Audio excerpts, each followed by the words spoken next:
not end like this! Okay, so we're going to just do a quick overview of the Underpin. Skull is Underpin. I'm the Unholy player icon.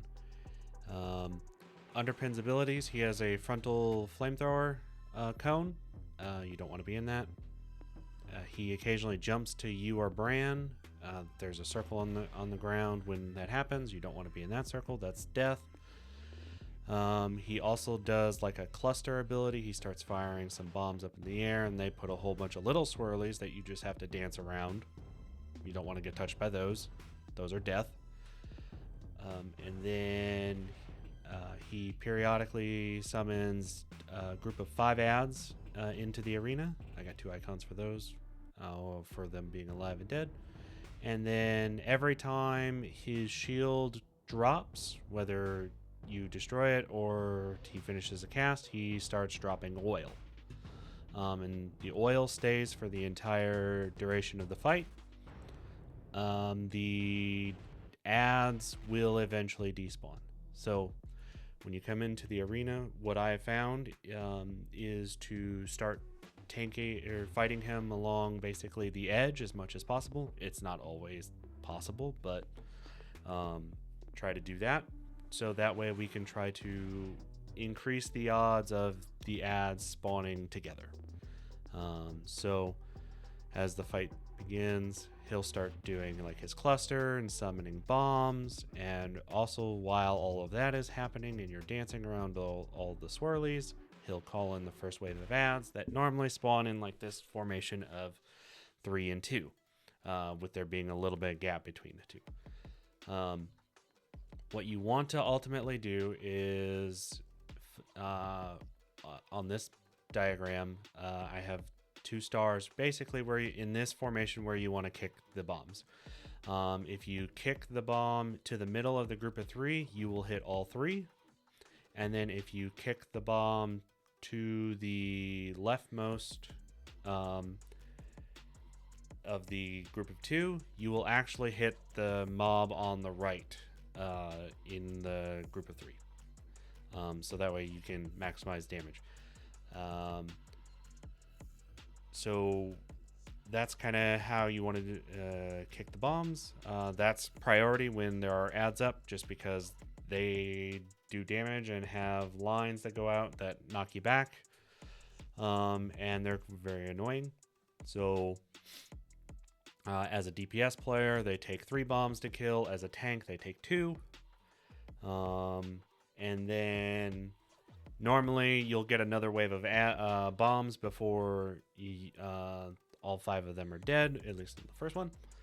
And once they're dead, you kind of want to just start moving along the edge, like the arrows showing here. And then the ideal spawn situation is all 5 of the cronies being grouped up like this, because if you can then kick the bomb to the center crony, you will hit all 5 cronies. And typically phase 1 lasts about 2 ad spawn groups, because it takes about that much time to get him to 80%. You want to kick the bomb to the center guy. He'll occasionally Underpin will occasionally do the jump ability and go after Brann. So that gives you a little breather to go and kick bombs. Once all those are dead, you want to basically try to keep the Underpin along the edge anywhere here. When he triggers his shield, he'll stop moving. And then you want to just do as much burst damage as you can. Once he gets to 80%, he does the shield every 60 seconds. So you'll want to say, if you have longer cooldowns, you'll want to save those. But if you have anything that's a minute or less, you can pop those cooldowns. Then once the shield's broken, he'll drop some oil, a few groups of them, and then you just start moving him along the edge of the arena. And then you rinse and repeat that until he's dead. The cronies' corpses do damage if you step over them, but they do eventually despawn. They just take a little bit. Most of the time, a crony will not spawn on top of a dead crony's corpse. So that's kind of why we're just moving along the edge to try to, hey, there's empty spots. Try to encourage them to spawn in the empty spots. So that's a rough diagram of the fight.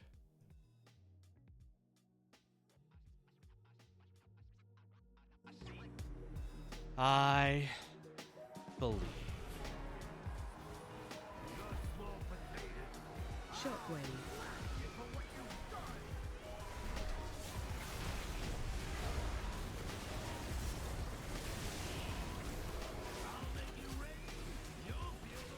Bomb incoming.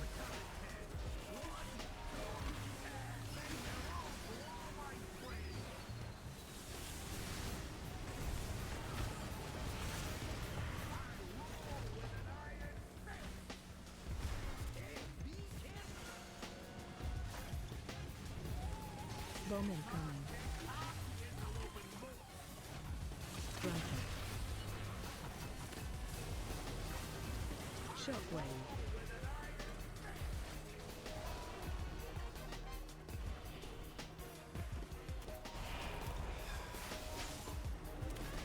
Brann. Bomb incoming. Shockwave. Attack shield.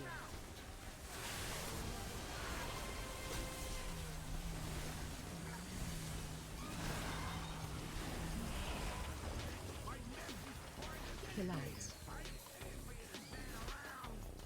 Brann.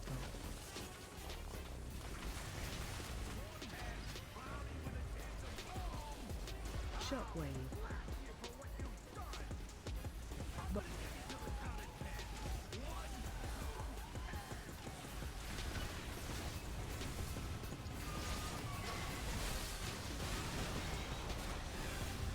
Shockwave.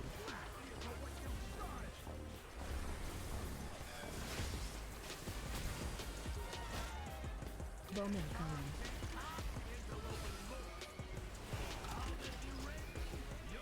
Brann. Attack shield.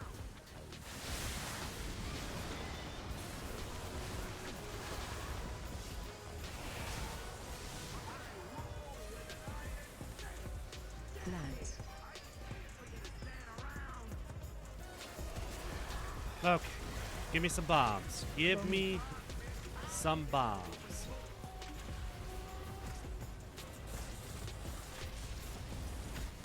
Shockwave. Okay. Thank you for those bombs, but Brann.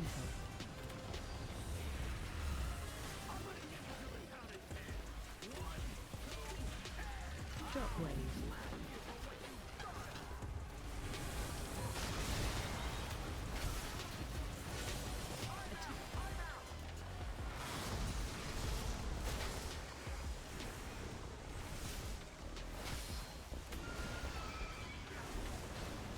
Brann. my neck is private property. Collides. Bomb incoming.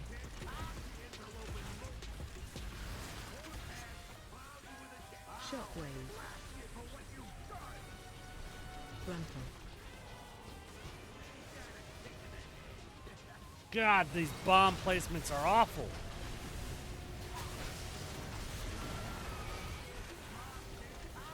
More bombs, please. Thank you. Brann.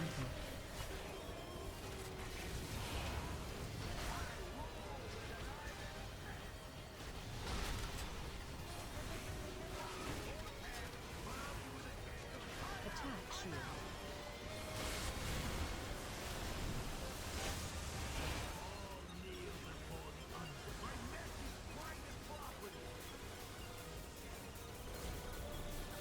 Damn it, Brann. Potions. Collides. Shockwave. Gruntle.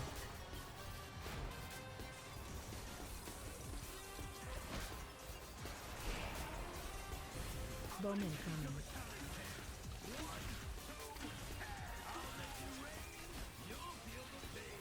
Gruntle.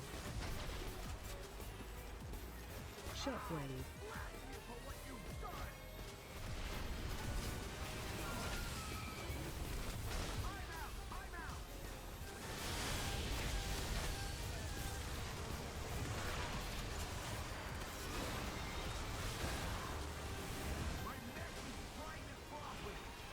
Bomb incoming. Gruntle. Shockwave. Collapse.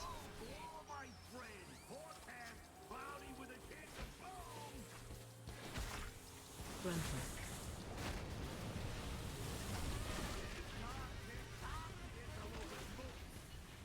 Shockwave.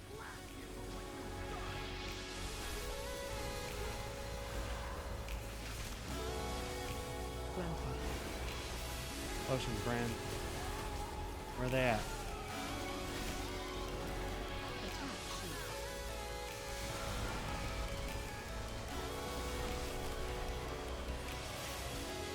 Shockwave.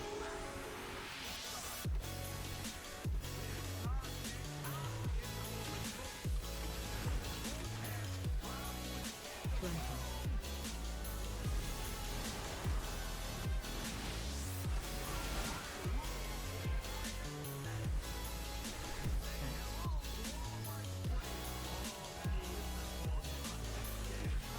Woo!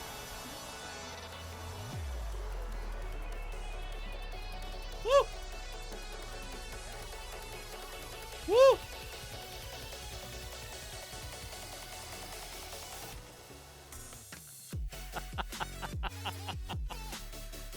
Woo!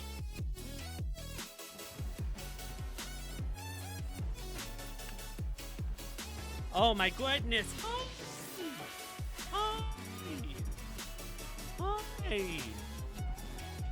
Well, that was a fun fight. Definitely took me a lot less attempts than Zekvir, by a few hundred. Total cost was less than 100,000. Just bought some food, some flasks, some weapon oils, and several repair bills. For the fight, my Brann was level 49, although I don't think that's necessary. It helped a little, but I also had several successful attempts of having Brann in the low to mid 30s. So don't think that that's a huge factor. My level was 649 on the kill. Don't think that was a huge factor. It certainly helped, but I also had several successful attempts in the 630s. So the biggest help was having rank 4 curios, getting them all to rank 4 so that way I could play around and alternate. I ultimately used the Mechasuar and the Bioprinter, although I had several good attempts with Kaja Cola and then using that curio finder that gives you like the 10% more damage on enemies, or enemies take 10% more damage. Those appear to be good candidates as well. And then the Cola gives you just miscellaneous stat increases. Overall, I thought it was a fun fight. It was more about doing mechanics and avoiding as much avoidable damage, and then doing small burst damage to destroy that shield. Brann is likely the one who did most of the damage to Underpin. So, now that the fight's done, what are some tips that I can give you other than, talking about some of the mechanics and how I positioned him earlier in the video? Number one, find your interact key. Your interrupt isn't needed this fight, so you can sacrifice that And that just allows you to use a keyboard button to interact with the bombs, so that way you can run up to them and almost just spam that key. Second tip, go level all of your curios to rank 4 to allow you to easily swap. The rank 4 curios are very strong compared to the rank 1, and they are probably what really helped with the downing of this fight. So if you go and do delves to get your curios ranked up, the other benefits are you can get gilded crests from doing rank 11, and then if you do bountiful, which increases the chance of curios if I'm not mistaken, you can also get a half a level for each of the renowns from the quest a week. So if you're behind on renown, that's a good alternative way to help. The next tip, prioritize the ads unless the shield's up. My final tip, if you're struggling and you're not making any progress, take a break, go touch some grass. Some of my best attempts came after taking some short breaks. So I think that's it for today. Thanks for watching. I hope you made it this far, and if you did, leave a comment down below. If you're enjoying this content, like, subscribe, and I will see you all in the next video.